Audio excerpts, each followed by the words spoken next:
Pessoal, passando aqui para comentar a decisão da Câmara Municipal de João Pessoa nesta quinta-feira, que aprovou o projeto de lei que torna as igrejas uma atividade ou serviços essenciais aqui na capital. De antemão, eu já me posiciono contrário a essa decisão por vários motivos, eu vou elencá-los aqui no decorrer desse vídeo, mas principalmente pela situação pandêmica que nós estamos vivendo aqui em João Pessoa, situação que pode fugir do controle a qualquer momento se não tivermos atitudes sensatas, equilibradas e sábias nesse momento. Eu sou contra, principalmente pelo proselitismo político e religioso que se faz neste momento, no meu ponto de vista. Hoje, o segmento evangélico, sobretudo, e sou evangélico, né? Sou cristão, para quem não me conhece, né? E não negocio os valores e os princípios cristãos. E para quem me conhece sabe que eu já paguei um preço altíssimo, né, nos meios de comunicação por conta disso, pela defesa da fé. Aí sim, fui perseguido, né, fui discriminado em virtude disso. Mas enfim, não abro mão dos meus princípios cristãos, paguei o preço e pago, e eles são inegociáveis. Mas nesse caso específico, nós não estamos tratando de valores nem de princípios cristãos. Isso é preciso deixar muito bem claro. O decreto estadual proíbe os cultos presenciais. O direito ao culto jamais e sequer foi violado. Se o fosse, eu seria o primeiro a sair às ruas, né, contrário a esse decreto inconstitucional. Seria, inclusive, mas não é o caso. Primeiro ponto, é preciso deixar isso bem claro. As igrejas não foram fechadas. As igrejas permanecem abertas, os cultos estão autorizados, tanto é que na minha igreja, a do pastor Jean Kleber, Igreja Batista de Miramar, estou assistindo aos cultos, né, de forma remota, de forma online, sem nenhum prejuízo da minha adoração e do meu culto ao meu Deus. Sem nenhum. Esse é o primeiro ponto. Né? Quando eu falo de proselitismo político e religioso, e até ativismo religioso, é porque existe algumas lideranças evangélicas nesse momento, com princípios políticos também, ideológicos, acima dos princípios humanitários nesse momento, que estão fazendo a maior guerra no mundo aqui em João Pessoa e na Paraíba, como se houvesse uma queda de braço entre Estado e a igreja.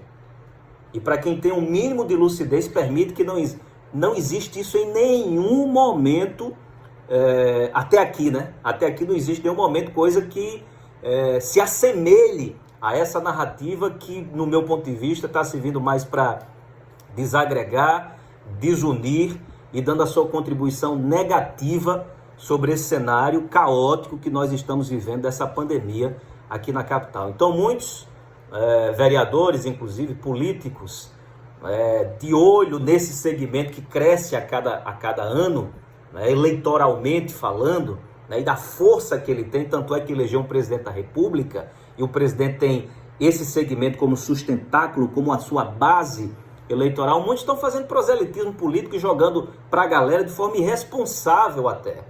Porque, ora, é preciso a gente analisar com cautela, com lucidez, com dados e à luz dos dados técnicos e científicos que nós temos.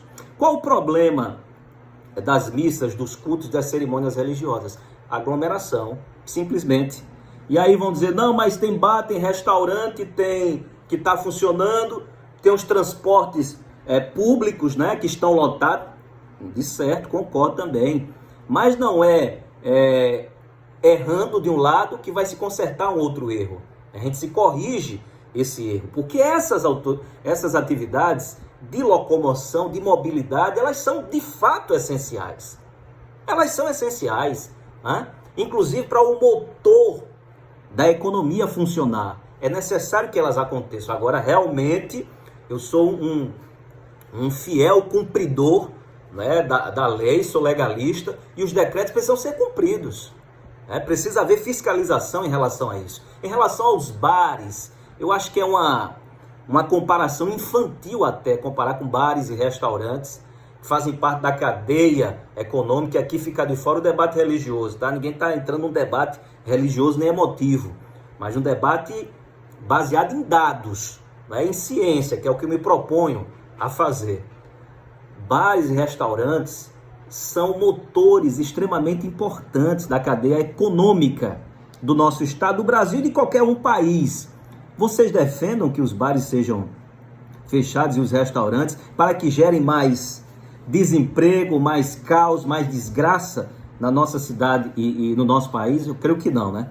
Eu creio que alguém com lucidez não vai defender essa medida. Outra coisa, os bares estão funcionando até às 16 horas, com a capacidade reduzida à metade, a 50%. Aí eu também defendo que haja fiscalização, que não haja falhas nessa fiscalização. No período de maior aglomeração, que é o período noturno, eles estão fechados, só funcionam delivery. Então aqui não se trata de perseguição a A ou a B, porque se eu fosse, eu seria o primeiro, não é, a brigar em torno daquilo que eu defendo e que eu creio, que é a fé cristã. Mas não é o caso, minha gente. Muito pelo contrário. A situação é problemática, né? Eu tenho informações, a gente tem conversa com secretários, com autoridades, eles nos repassam números, dados, que muitas vezes a população não tem conhecimento, mas a coisa é muito séria, é muito grave. Esse debate exige muita responsabilidade, muita serenidade, muita compaixão, muita humanidade, principalmente por parte daqueles que pregam a palavra de Deus, o evangelho de Cristo. Você acha que Cristo, em seu lugar, neste momento, como ele reagiria? Isso é uma pergunta importante para a gente fazer, né? A gente fazer para nós mesmos.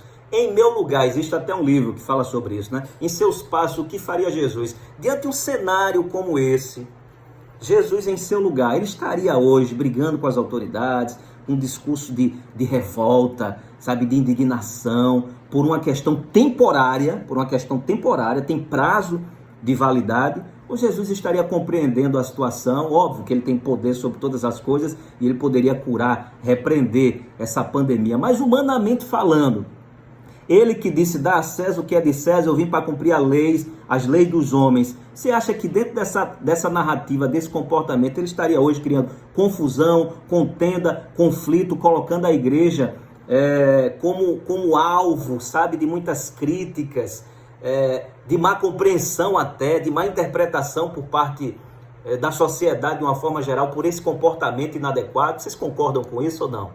Bem, essa é a leitura que eu faço desse cenário, que é um cenário extremamente difícil, mais difícil mesmo, que eu não queria estar na pele das nossas autoridades, mas também me coloco na pele da sociedade, até porque eu faço parte dela e sofro também pelas decisões, pela limitação de locomoção, de mobilidade. É muito ruim, mas é preciso nesse momento a gente ter empatia.